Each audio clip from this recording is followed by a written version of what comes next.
Príjemné popoludne prajem všetkým vám. Keďže minulý raz som hovoril viacej o matematických základoch a vzťahu medzi intenzitami a potenciálmi, tak dnes budem hovoriť trošku také všeobecnejšie veci, ako je to vzťahom ku rýchlosti svetla a vlastne čo je svetlo a o čom nám hovorí vlnová rovnica. Minulé sme z Maxwellových rovníc, ktoré ja ich pre poriadok napíšem znovu. Rho lomeno epsilon 0, divergencia B rovná sa 0. Toto sú dve Gaussové vety, ktoré hovoria o intenzite elektrického pola a indukcii magnetického pola. Ja stále ešte používam B ako indukcia magnetického pola, lebo to tu je zaužívané. A potom, no to by mal byť krajší trojuholník, potom sú tie rotačné, to je minus dB podľa dt, to je Faradayov zákon a toto je Ampérov zákon, plus ten člen, ktorý zaviedol Maxwell. Pričom tento súčin tu je rovný 1 lomeno C na druhú, kde C je vo vákuu rýchlosť svetla. Z tohto som dokázal pre vákuum, to znamená I a ρ rovná sa 0, som dokázal odvodiť vlnovú rovnicu. To znamená DE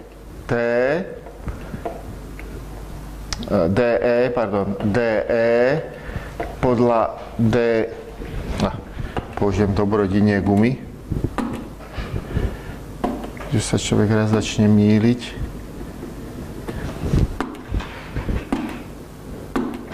Čiže tu nás som od DE, druhá derivácia podľa DT, rovná sa C na druhú krát druhá priestorová rovnica.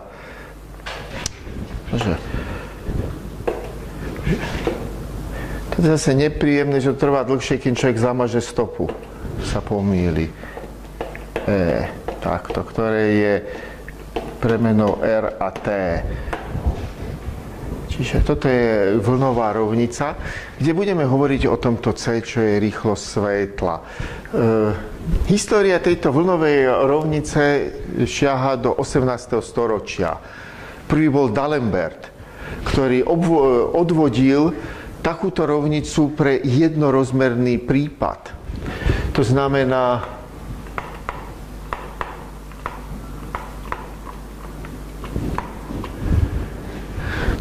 mám pružné kontinuum, ktoré tu sa šíri nejakou rýchlosťou V, tento vzruch.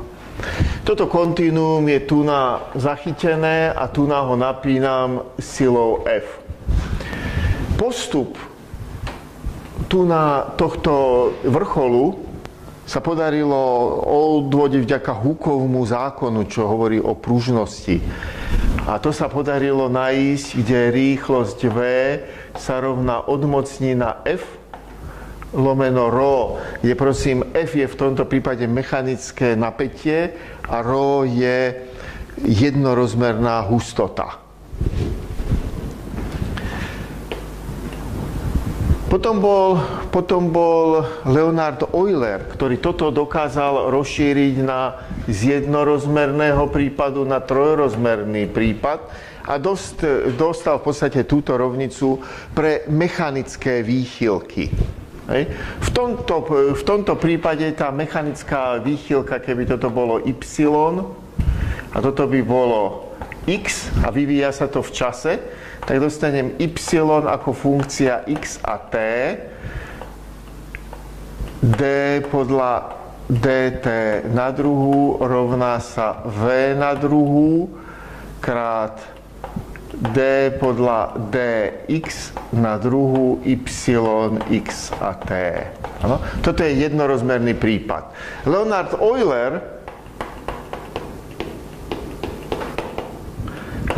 Euler rozšíril túto rovnicu na trojrozmerný tvar.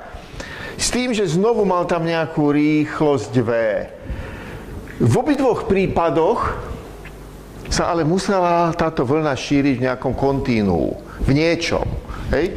Tu buď pozdĺž nejakého lana, tu v nejakom pružnom kontinuu. Hej? To môže byť už voda, vzduch. Vzduch je asi dobrý príklad, že sa bude vlna, takto príde ku výbuchu, sa bude takto šíriť. Hej? Ako sa bude šíriť, sa dá vypočítať z tejto vlnovej rovnice. Tu bolo prekvapenie v tomto čase, keď pomocou týchto rovníc sa podarilo Maxwellovi nájsť takúto rovnicu, ktorá mala tvar tejto Eulerovej vlnovej rovnice a toto C tu vystupuje ako 1/μ krát epsilon 0. V tom období sa myslelo, že toto C je tu vychádza konštantné, pretože toto sú invariantné veličiny, že ona vlastne nie je správna. Že z hľadiska pri vysokých pohyboch tam príde nejaký ďalší člen, ktorý bude zohľadňovať to, ako sa má to svetlo šíriť.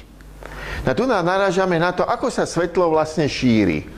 A o tom bude dnešná prednáška.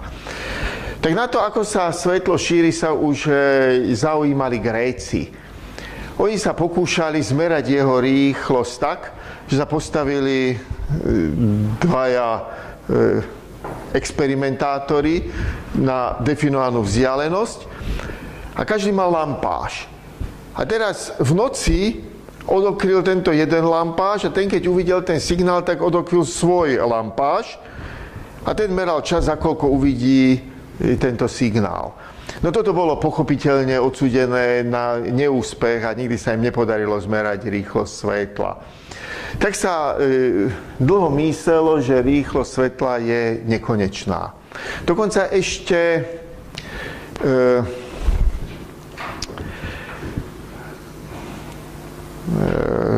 zakladateľ racionalizmu René Descartes predpovedal, že svetlo sa šíri okamžite. To znamená, keď tu potlačím, tak toto sa okamžite posunie. Hej? Či sa šíri jeho účinok okamžite.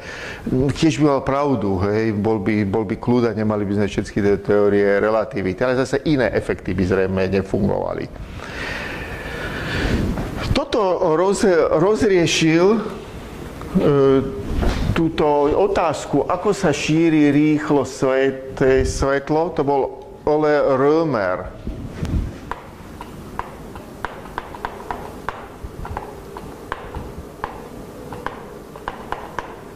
On bol, myslím, dánsky astronóm a v roku 1676, čiže v 17. storočí, keď táto otázka bola na mieste, tak na základe astronomických meraní pomerne presne zistil, že je to menej ako 300 000 km za sekundu.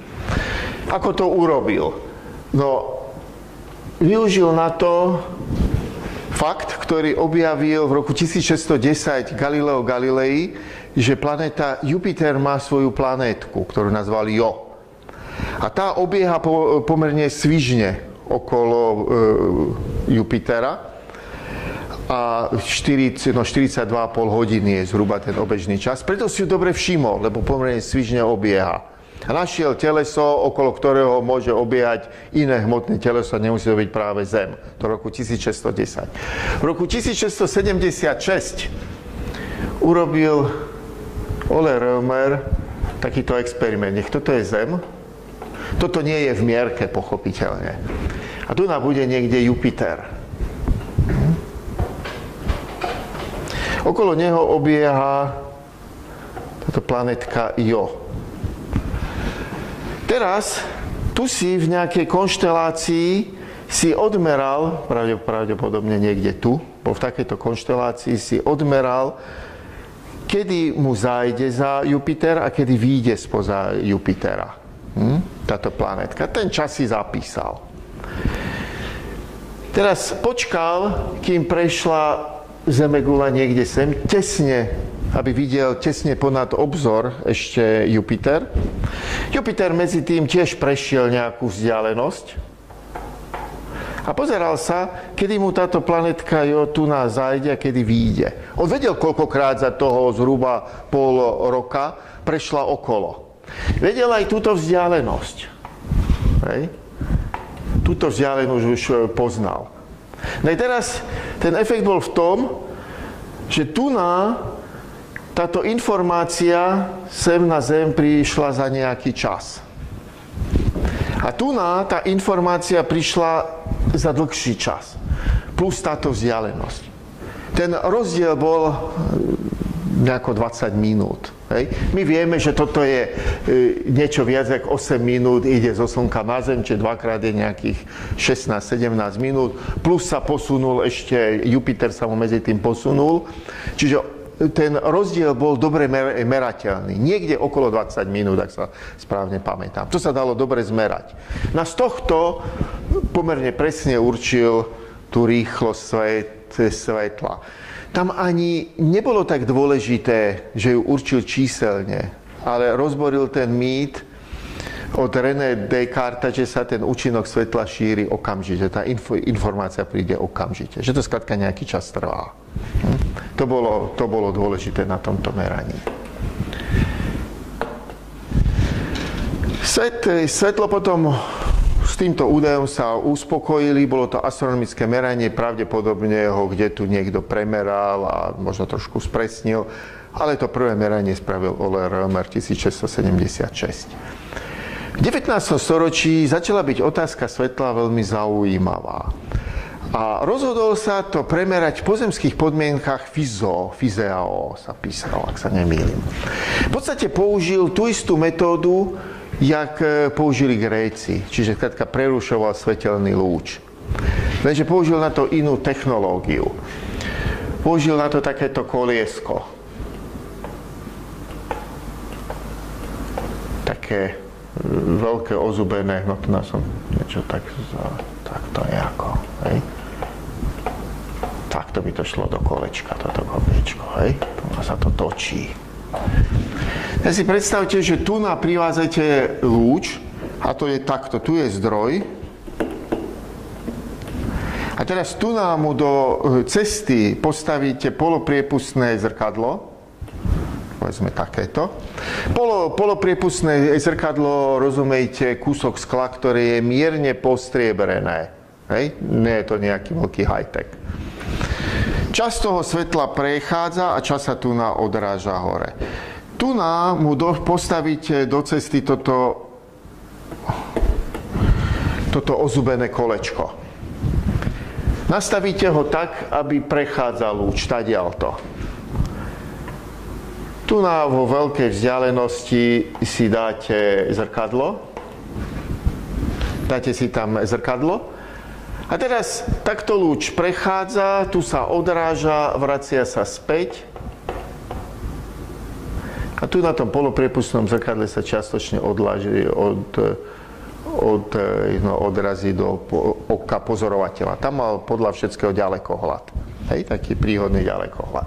Čiže keď si to nastavil takto, tak tu v diaľke videl svetlý bod. Keď to trošku posunul, tak ten bod sa stratil. Zase posunul, objavil sa. Teraz toto roztočil. No čo sa udialo? Tu preletel ten lúč, medzi tým ten zub prišiel sem. Ja ho tu dokreslím. Ten zub prišiel sem. Čiže nevidel nič. Teraz zvýšil rýchlosť otáčania a medzi tým ten bod prišiel sem. A zrazu ho videl. Hej? Potom zase zvýšil rýchlosť otáčania, zase ho nevidel, pretože prišiel sem. Zase zvýšil, prišiel do ďalšej medzery. Či takto skokovo ho videl a nevidel. No už otázka bola len presného zmerania počtu otáčok za sekundu, vedieť, koľko tam má tých zubov, ako sú od seba vzdialené, vymerať si tú bázu a dokázal to pomerne presne zmerať. Potreboval tu na, ak sa správne pamätám, to bolo zhruba 10 kilometrov. Mal tam vymeranú takúto bázu. A vedeli to urobiť. Teraz sa pozrieť presne, koľko to je na sieti, je ten údaj úplne presne. O nejaký čas neskôr prišiel s lepším nápadom Michelson. To bol ten, ktorý potom urobil ten Michelson-Morleyho experiment, o ktorom budeme hovoriť na budúce. Ten sa to rozhodol urobiť v rámci jedného laboratória. Namiesto toho ozubu použil takýto hranol.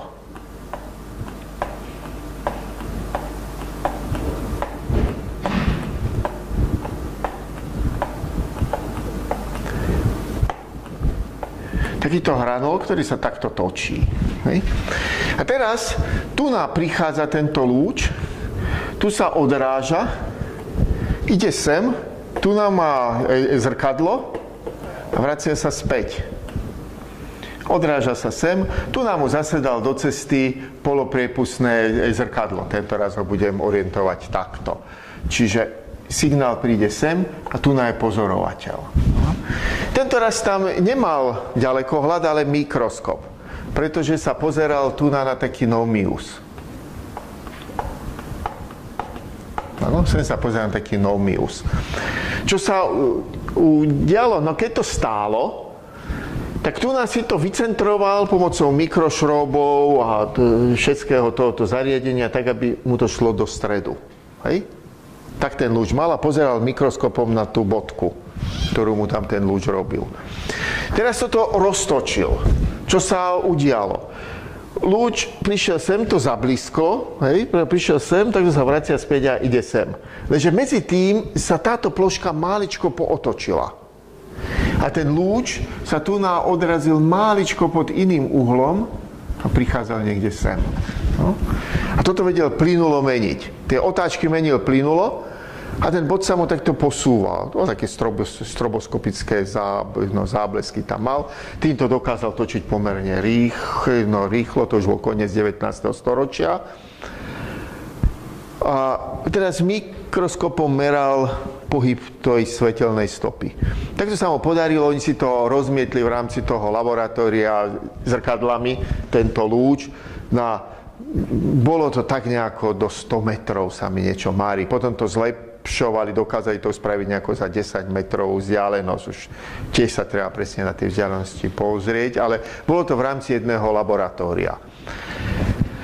No a teda dokázali sa držať v rámci jedného laboratória a tam zmerali rýchlosť svetla, s čím to jednak veľmi spresnili a merali ju lokálne. Čiže mohli to preniesť do iného laboratória, zase ju mohli lokálne zmerať a merali tie isté rýchlosti. Stále zostávala tá myšlienka, v čom sa hýbe to svetlo. To bola tá kruciálna myšlienka, ktorou sa museli popasovať.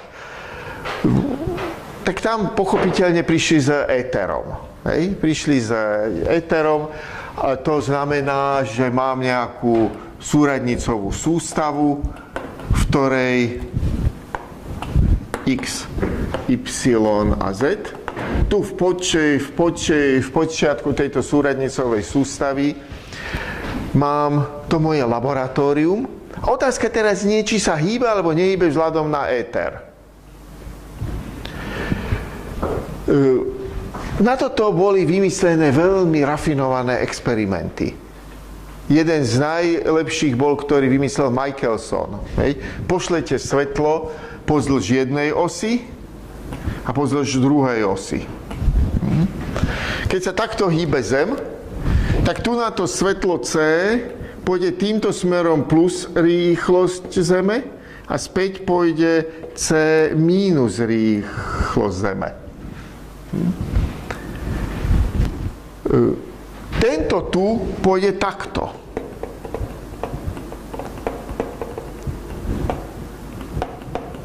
Tu sa zdá, že tento prechádza dlhšiu dráhu ako tento, ale zhodou okolností tento časovo je na tom lepšie, ktorý ide kolmo na ten pohyb.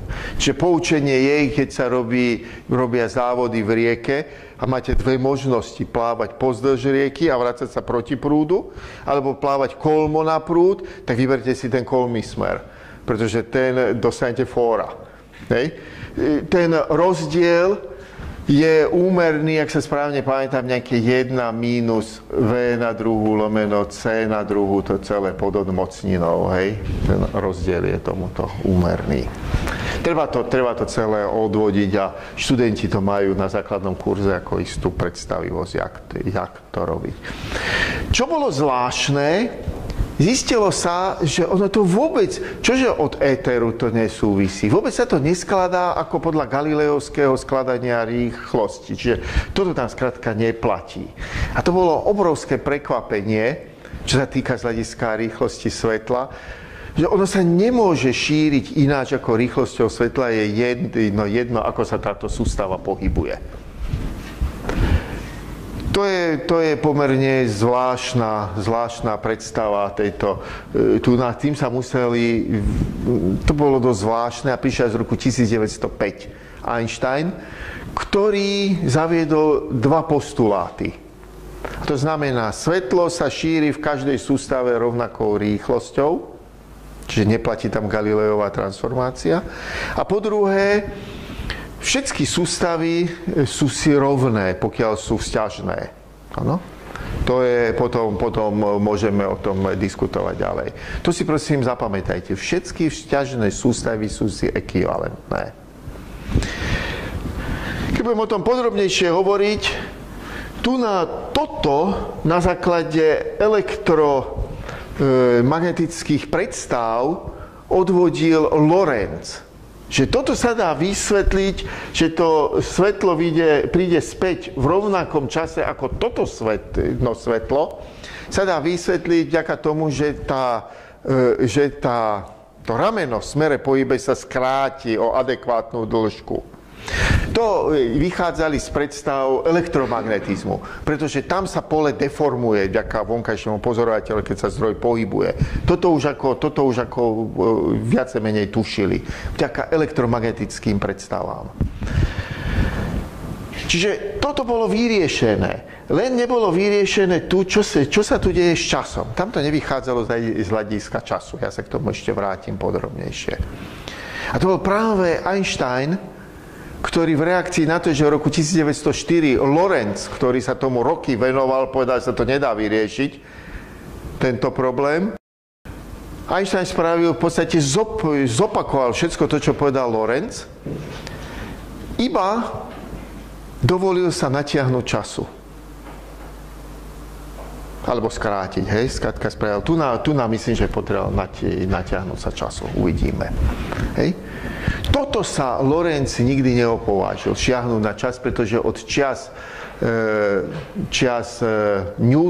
Newtona bol čas nedotknutelný. Čas je absolútny, hej. Ako som vám už hovoril, stvoriteľ natiahol na začiatku hodiny a odvtedy v celom vesmíre ide čas rovnako.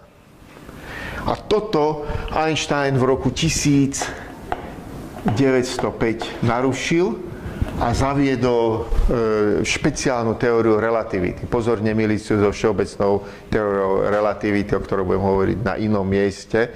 A vlastne dokončili v roku 1915.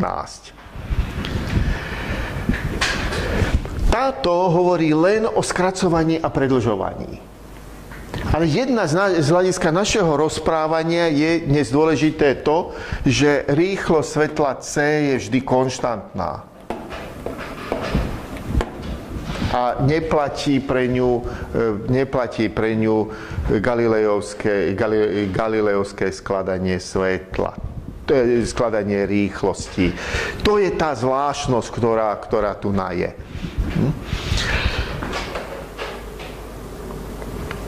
No, čiže rýchlosť svetla nám vystupuje vo vlnovej rovnici. To stále ešte nerieši, jak je to s tým éterom. Dnes máme pocit, že je to omnoho komplikovanejšie. A do nás sa musíme vrátiť ešte kúsok ísť trošku dopredu k všeobecnej teórie relativity. Kde na rozdiel od tejto teórie, ktorá je založená na plochom priestore, ktorý sa volá Minkovského priestor, a dá sa o ňom dlhšie rozprávať, ktorý umožňuje len predĺžovanie a skracovanie. zjednocuje čas a priestor, ale umožňuje predĺžovanie a skracovanie, podľa toho, skadiaľ sa na to pozeráte. Ako dôsledok konečnej rýchlosti svetla.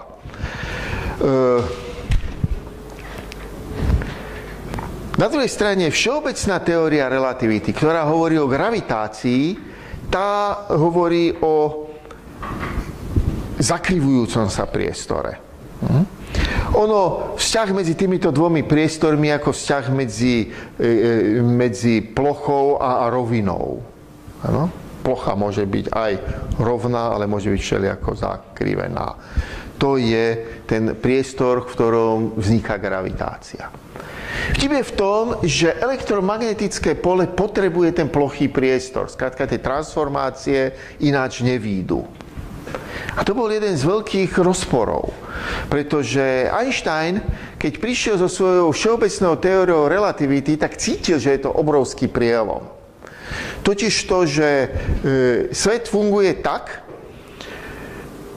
že gravitačná príťažlivosť vzniká vďaka tomu, že v okolí hmotnom telese sa priestor nebadane zakriví a je to vlastne otázka toho zakrivenia. To bol trošku kontraproduktívne proti tomu, čo sa snažil presadiť William Clifford v druhej polovici 19. storočia. On hovoril, že tuhé telesá sú vlastne poruchy priestoru, že je to zahustený priestor. Čiže priestor vytvára tuhé telesá. Kdežto Einstein prišiel naopak. Povedal, tuhé teleso, ktoré je nejakým spôsobom vytvorené, v svojom okolí deformuje priestor, tak, aby vznikalo gravitačné pôsobenie. To bolo to odpoveď na ten starý problém Newtona, ktorý keď prišiel s gravitačným zákonom, gravitačný zákon, ktorý hovorí, že dve telesá sa priťahujú silou F1,2, ktorá je rovná nejaká konštanta krát súčin hmotností lomeno kvadrát vzdialenosti medzi nimi. Toto je gravitačný zákon, ktorý zaviedol Newton. Ono takto pekne nenapísal. On tu napísal, že je úmerné súčinu hmotnosti a nepriamo úmerné kvadrátu vzdialenosti. My už takto píšeme. Vtedy ho kritizoval napríklad Leibniz za to, že tá sila sa prenáša cez nič.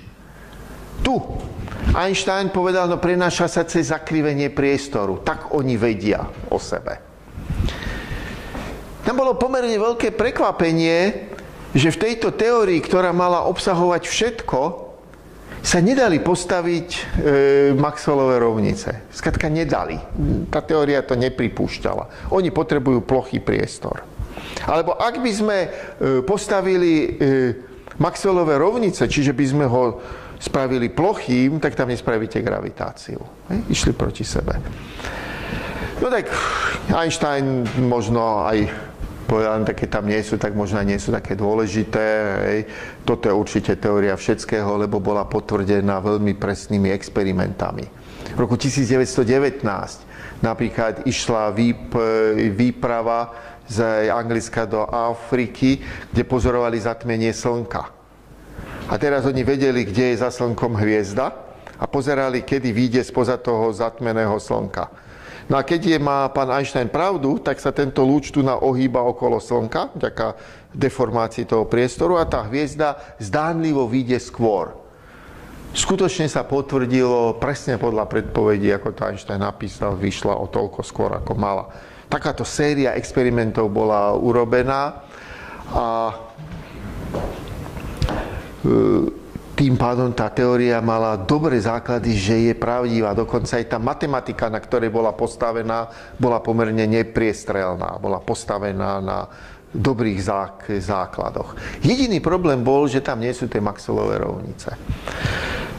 Po jej uverejnení a overení málo známy matematik Theodore Kaluža, ktorý živoril v Königsbergu, to je Kaliningrad dnešný, alebo u nás sa to tiež povie Královec, toto mesto sa volá. Tak on sa rozhodol tieto výpočty, ktoré robil Einstein v tom štvorozmernom priestore a hľadal tam tie tenzory zakrivenia, sa ich pokúsil urobiť v 5-rozmernom priestore, pričom ten 5. rozmer si vycúcal z prsta. On, myslím si, že do konca života nevedel objasniť, prečo to vlastne urobil, ale urobil. To mohlo to byť zaujímavé. No a teraz tie výpočty doviedol do konca. To nie je triviálna vec a nie je to nič, čo by ste spravili v piatok po obede v kuchyni. Hej? Teraz sa nad tým zamyslieť. On, tak jak štvorvektor sa správa ináč ako trojvektor, tak 5 vektor sa správa zase ináč. Musíte tu správne tú algebru urobiť, tie tenzory správne navrhnúť, správne s nimi manipulovať. Je to taká mravenčia práca. Keď prišiel na koniec, tak každý člen, kde sa mu vyskytoval ten vymyslený 5. rozmer, vyškrtal. A Čočer nechtel dostal Maxwellové rovnice ako vyšité. Tak to bolo obrovské prekvapenie, hlavne pre Einsteina, ktorý rok chodil s otvorenou pusou, že vlastne čo sa tu udialo. No ale po roku pustil tento výpočet do vedeckého časopisu a Theodore Kaluža sa vydostal z toho Königsbergu, našiel mu Einstein miesto v Heidelbergu, kde aj dožil svoj život ako teda vážený člen profesorského zboru. Tu je zvláštne to, že on do konca života nevedel povedať, prečo to vlastne urobil a nemal na to ani žiadny matematický dôvod, že to môže urobiť, že ich môže vyškrtať. To prišiel až niekoľko rokov neskôr Oskar Klein, to bol švédsky matematik, ktorý vyvinul teóriu kompaktných a nekompaktných rozmerov. Skrátka, v našom priestore, v našom vesmíre sa rozvinuli 3 priestorové rozmery plus 1 čas, v ktorých sa pohybujeme. A tie ostatné zostali zvinuté. To sú tie kompaktné rozmery. Na tie neregistrujeme. Ale tá celá fyzika, čo vidíme ako svetlo, sa deje na tom kompaktnom rozmere a to, čo vidíme ako vlnenie, sú vlastne poruchy v tom 5. rozmere. Odvtedy veríme, že svetlo sa šíri na tom neverejnom 5. rozmere, ktorý potom Oskar Klein tomu našiel tú matematickú interpretáciu. Čiže tu na to odvodenie predbehlo tú matematickú interpretáciu. Čože už som dlho nič nenapísal, dneska viacej hovorím. Ne? Toto sa už prosím pekne nikdy nepodarilo, takýto prielom urobiť. Neskôr s príchodom počítačov sa tie rozmery začali narastať, potom redukovať. Dnes veríme, že týchto superstrúnách, že máme kombináciu 16 a 10 rozmerného priestoru. Mne samému sa to zdá byť opäť jak s tými časticami, elementárnymi časticami pritiahnuté za vlasy, ale dnes fyzici veria, že je toto správne. Že gravitácia je elementárna excitácia tej strúny a dokonca tam musí byť. Tak, jak sa doteraz nikdy nepodarila gravitácia organicky spojiť s ostatnými interakciami, v tejto teórii tam tá excitácia, ktorá zodpovedá gravitačnému pôsobeniu, musí byť. Preto sú takí optimistickí, že tento raz našli ten správny model. Opäť poviem, ja som skeptický a budem rád, keď sa budem môcť ospravedlniť, že som bol zbytočne skeptický a že to tak je. Tu je, hovoriac o... Vráťme sa teda späť k našej vlnovej rovnici. Na začiatku sme mali vlnovú rovnicu, to znamená, začnem takto. Povedzme pre E rovná sa 1 lomeno C na druhú krát D podľa dt na druhú krát E. To isté viem napísať aj pre B, pričom E je funkcia R a T. Hej? V trojrozmernom priestore plus čas. Toto zodpovedá Maxwellovým rovniciam. Pričom pre E platí divergencia E rovná sa ρ lomeno epsilon 0. To je prosím pekne v SI sústave. V CGS sústave je to takto. Divergencia E rovná sa 4π krát ρ. Napísal som to preto v CGS, pretože toto viete napísať aj pre gravitačnú intenzitu. Takúto istú rovnicu. A tá myšlienka je teraz takáto. Keď táto rovnica vie generovať vlny, ktoré sa dokonca dajú v istom prípade spraviť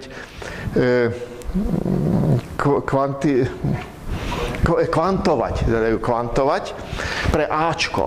A vygeneruje vám fotóny, ktoré sú bozóny a šíria sa a dajú sa a bude splňovať teda vektorový potenciál túto rovnicu a dokonca vie splniť aj Schrödingerovú rovnicu.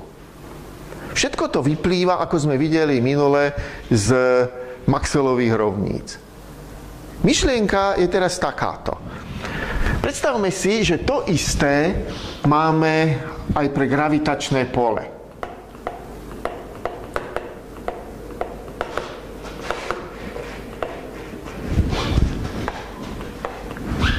Čiže keď tu nám mám potenciál, teda záporne vzatý gradient potenciálu rovná sa E, toto je elektrický potenciál, keď je skalárny potenciál, to isté viem spraviť aj pre gravitačné pole. Tam existuje potenciál. Tu existuje ešte vektorový potenciál. To je ten, ktorý nám umožní vytvoriť ten fotón. Predpokladajme, že aj tu existuje niečo ako vektorový potenciál, ktorý je gravitačný, len som ho doteraz nenašiel, pretože gravitačná interakcia je oveľa slabšia ako kulombická interakcia.